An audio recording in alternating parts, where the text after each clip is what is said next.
and feeling the feelings of already having it. Come out of that and focus on what you're grateful for already. And really enjoy it, okay? And then go into your day and release it to the universe and trust that the universe will figure out how to manifest it.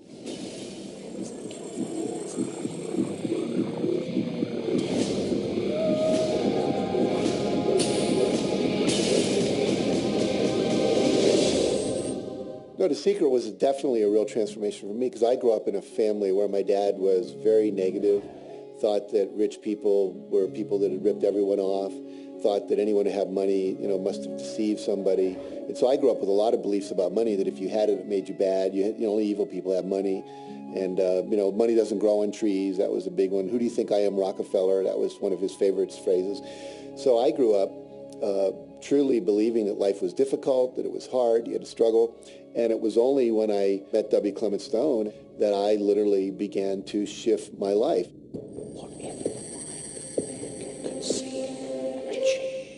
When I was working with Stone, he said, I want you to set a goal that's so big that if you achieved it, it would blow your mind. And you would know it's only because of what I've taught you that you would have achieved this goal. Well, at the time, I was making about $8,000 a year. And for some reason, I wanted something that was really measurable. So I said, I want to make $100,000 in a year. Now, I had no idea how I could do that.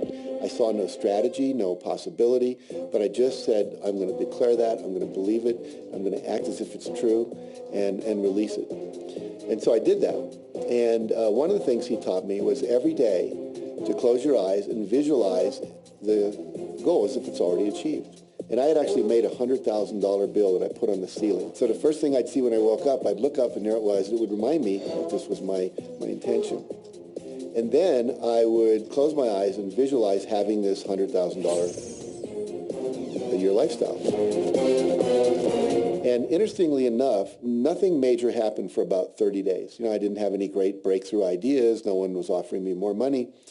And all of a sudden, I was in the shower. It was about 4 weeks into it, and I had a $100,000 idea. It just came right into my head.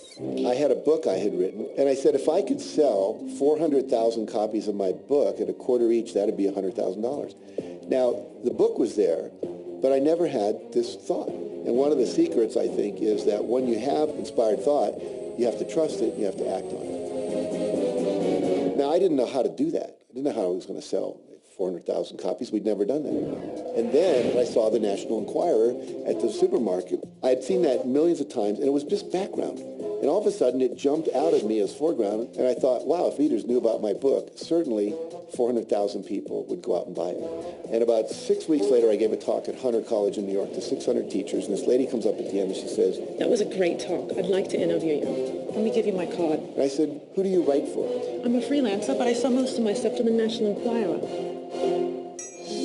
And I had this little theme from the Twilight Zone went off in my head. You're like, whoa, this stuff's really working. So that article came out, and our book sales started to take off. But the point I want to make is that I was attracting into my life all these different events, including this person. And to make a long story short, I did not make $100,000 that year. We made $92,327. But do you think we were like depressed and going, this doesn't work? No, we were going, whoa, this is amazing. And so my wife said to me, wow, if it works for 100,000, you think it'll work for $1 million? And I said, I don't know. I think so. Let's try it. My publisher actually wrote me a check as a royalty check for our first Chicken Soup for the Soul book. And he actually put a smiley face in his signature because it was the first $1 million check he'd ever written. And so I know from my own experience, because I wanted to test it, does this secret really work? And when we put it to the test, it absolutely worked. And now I live my life from that every single day.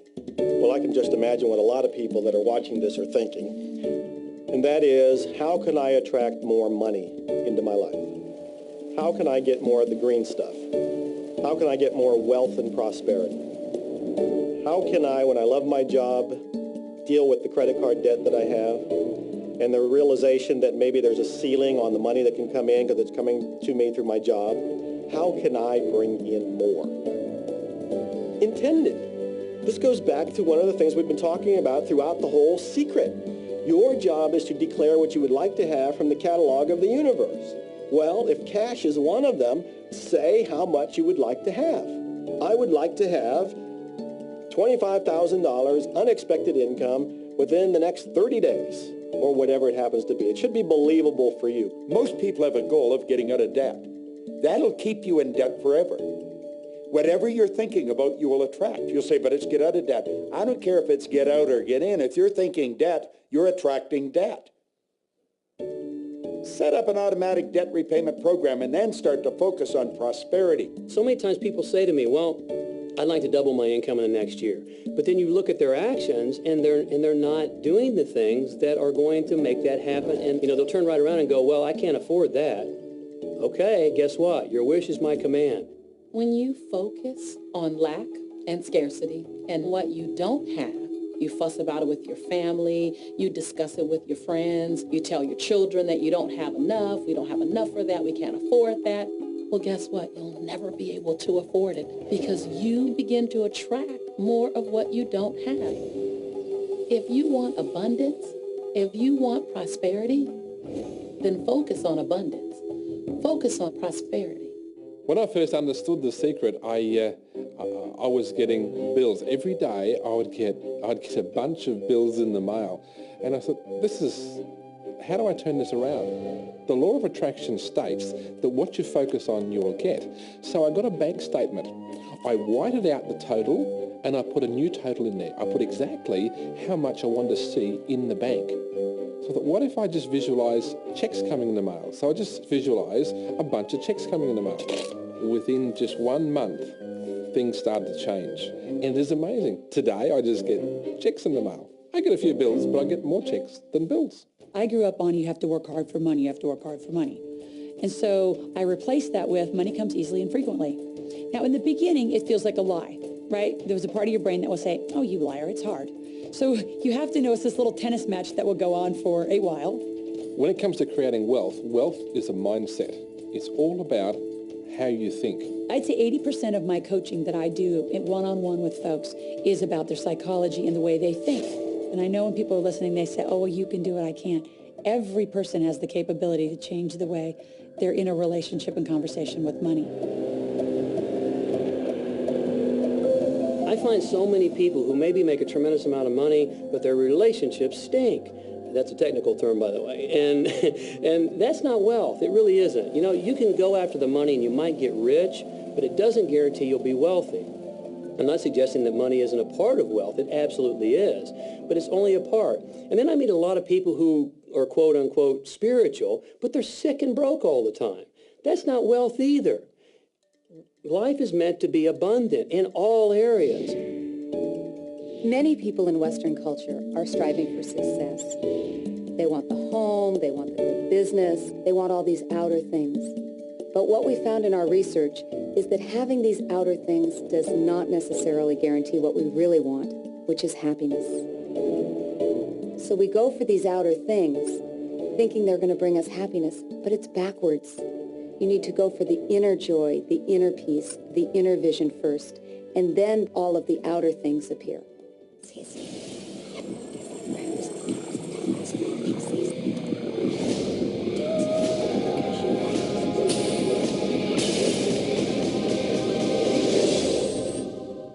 The secret means for me actually that we are creators of our universe and that every wish of what we want to create will manifest in our life. Therefore, it's very important what you wish, what your thoughts are, what your feelings are, because it will manifest. Now, one day I went into somebody's home and he was an art director of a very famous film producer. And in every corner he had this beautiful image of a woman, a naked woman dressed with a fabric, kind of doing this, kind of saying, oh, I don't look at you, I don't see you, And I said, I think you have trouble in your romance. Are you a clairvoyant or something?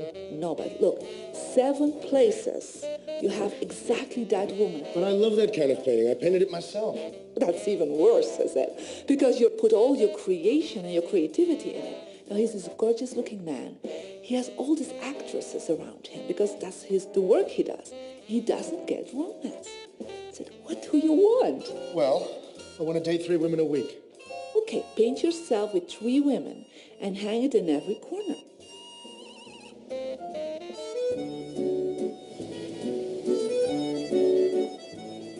6 months later, see him in Europe and said, how is your love life? Great. They just call me. They all want to date me. Because that's your wish. Now I have like 3 dates a week. They're fighting over me. Good on you. But I really want to stabilize a little bit. I want marriage, and I want romance. Well, paint it, okay? So he painted a beautiful romantic relationship. And a year later, he got married and is very happy. Because he put another wish out. But he wished it in himself for years, but it did not happen. Because his wish could not manifest because the outer level of himself, his house, was just contradicting himself all the time. So if you know this knowledge, you should start playing with it. Inside relationships, it's important to first understand who's coming into the relationship, and not your partner, but to understand yourself. How can you ever expect anyone else to enjoy your company if you don't enjoy your own company? And so, again, the law of attraction, or the secret, is about bringing that into your life, and you've got to get really, really clear. Here's the question I would ask you to consider. Do you treat yourself the way that you want other people to treat you? You become the solution for you. Don't now you owe me and you need to give me more. Instead, give more to yourself. Take time off to give to yourself, in a sense, to fill yourself up to fullness, to where now you can overflow in giving. I got into many relationships expecting my partner to show me my beauty because I didn't see my own beauty.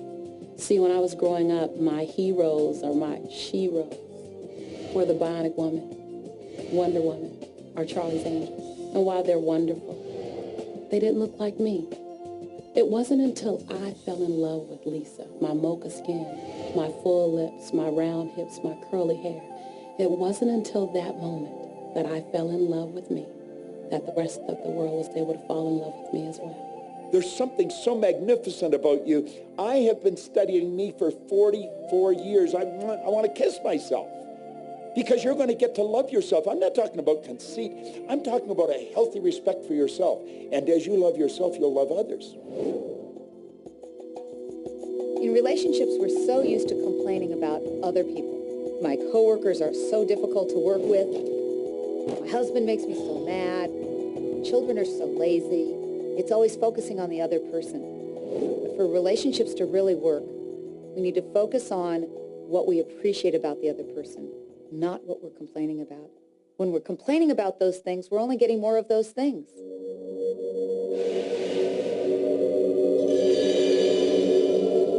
Even if you're having a really hard time in a relationship, things aren't working, you're not getting along, someone's in your face,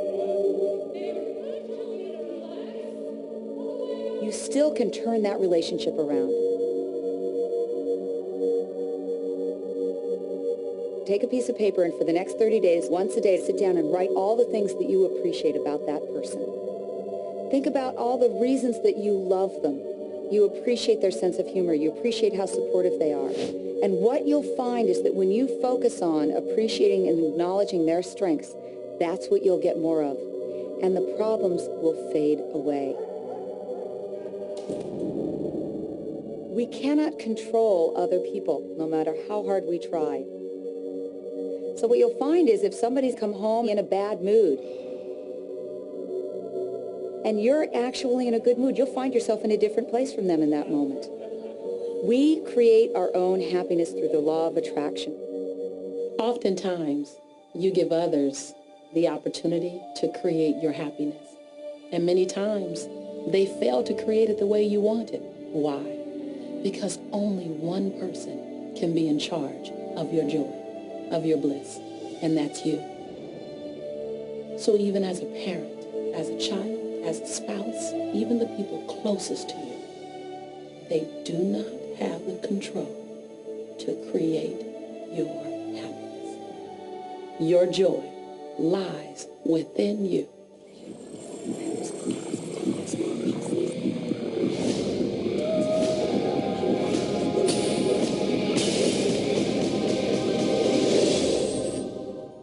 It's important to recognize that our body is really the product of our thoughts. We're beginning to understand in medical science the degree to which the nature of thoughts and emotions actually determines the physical substance and structure and function of our bodies. We've known in the healing arts of a placebo effect. A placebo is something that supposedly has no impact and no effect on the body, like a sugar pill or something. You tell the patient that this is just as effective. And what happens is the placebo has the same effect, if not greater effect, than sometimes the medication is supposed to be designed for that effect. So they found out that the human mind is the biggest factor in the healing arts, more so than sometimes the medication. If somebody is in a situation where they're sick and they have an alternative to try to explore what is in their mind creating it versus using medicine, if it's an acute situation that could bring death to them, then obviously the medicine is a wise thing to do while they explore what the mind is about. So you don't want to negate medicine. Every form of healing has a place. The universe is a masterpiece of abundance, good health, and well-being. When you open yourself up to feel the abundance of the universe, you'll experience the wonder, the joy, the bliss. You'll experience all the great things that the universe has for you. Good health, good wealth, good nature. When you shut yourself off with negative thoughts, you'll feel the discomfort, you'll feel the aches, you'll feel the pain. You'll feel as if every day is painful to get through. You know people who have had terminal disease. Stop and think of the word dis-ease. Hyphenate the word. That's a body that's not at ease. We've got 1,000 different diagnoses and disease out there. They're just the weak link. They're all the result of one thing, stress. And you put enough stress on the chain, you put enough stress on the system, and one of the links breaks. Our physiology creates disease to give us feedback, to let us know we have an imbalanced perspective and we're not loving and we're not grateful. So the body's signs and symptoms are not something terrible. The question that's frequently asked is when a person has manifested a disease in their body temple or some kind of discomfort in their life, through the power of right thinking, can it be turned around? And the answer is absolutely yes. On November 23rd, I was diagnosed with breast cancer. I truly believed in my heart, with my strong faith, that I was already healed. During the day, all day long, I would just say, thank you for my healing. On and on and on I went, thank you for my healing. I believed in my heart I was healed. I saw myself as if cancer was never in my body. One of the things I did to heal myself was to watch very funny movies. That's all we would do, is just laugh, laugh, laugh.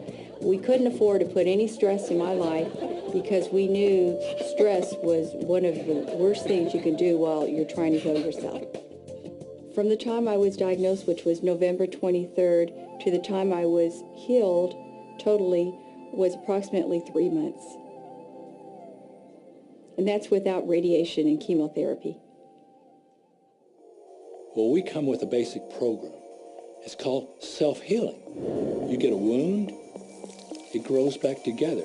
You get a bacterial infection, the immune system comes and takes care of those bacteria and heals it up. The immune system is made to heal itself. Dis-ease cannot live in a body that's in a healthy emotional state. Your body is casting off millions of cells every second, and it's creating millions of new cells. In fact, literally, parts of our body are replaced every day. Other parts take a few months, other parts a couple of years. But within a few years, we have a brand new physical body. If you have a disease and you're focusing on it and you're talking to people about it, you're going to create more disease cells. See yourself living in a perfectly healthy body. Let the doctor look after the disease. You have two people, both stricken with something. But one chooses to focus on joy. They choose to live in possibility. They choose to live in hopefulness. They focus on all the reasons why they should be joyful and grateful. Then you have the second person. Same diagnosis, but they choose to focus on the dis-ease. They focus on the pain. They focus on the woe is me. When a person is completely focused on what's wrong and their symptoms, they will perpetuate it. The healing will not occur until they shift their attention from being sick to being well, because that's the law of attraction. Happier thoughts lead to essentially a happier biochemistry, a happier, healthier body. Negative thoughts, stress, have been shown to seriously degrade the body and the functioning of the brain, because it's our thoughts and emotions that are continuously reassembling, reorganizing, recreating our body. Remove physiological stress from the body, and the body does what it was designed to do. It heals itself. I've seen kidneys regenerated. I've seen cancer dissolved. I've seen eyesight improve and come back. I always say that incurable means curable from within. You can change your life, and you can heal yourself.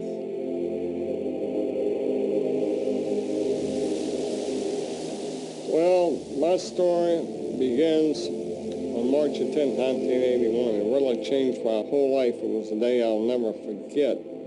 I crashed an airplane.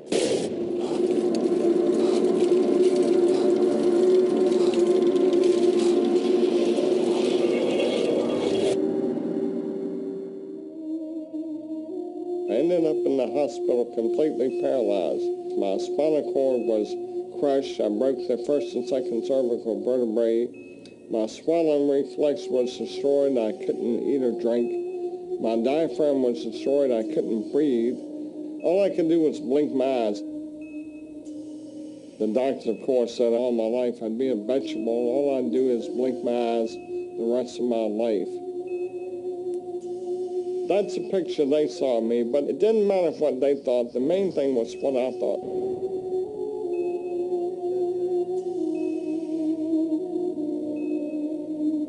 I picture myself being a normal person again, walking out of that hospital. The only thing I had to work with in the hospital was my mind. As long as you have your mind